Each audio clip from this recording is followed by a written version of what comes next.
Whenever performing muscle palpation assessment, instead of memorizing muscle palpation protocols, it's better for us to critically think through how to figure out how to palpate that muscle. And for that, we rely on general principles or guidelines of muscle palpation. I would like to discuss one of those guidelines right now, and that is to never cross a joint that you don't need to cross when you're adding resistance to the client's contraction.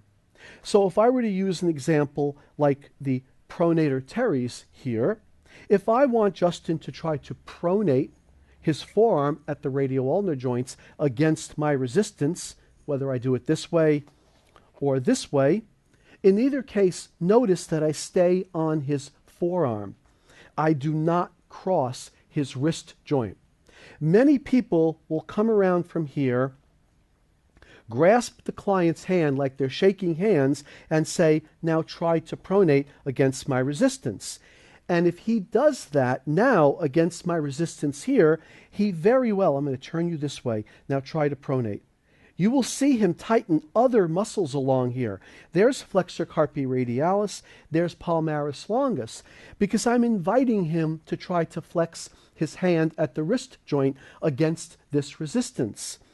And given that pronator teres is right here, and flexor carpi radialis is directly adjacent to it, I might be on the pronator teres, try to pronate against me, and I might go down in baby steps and veer off onto the flexor carpi radialis and end up way down here thinking I'm still on pronator teres.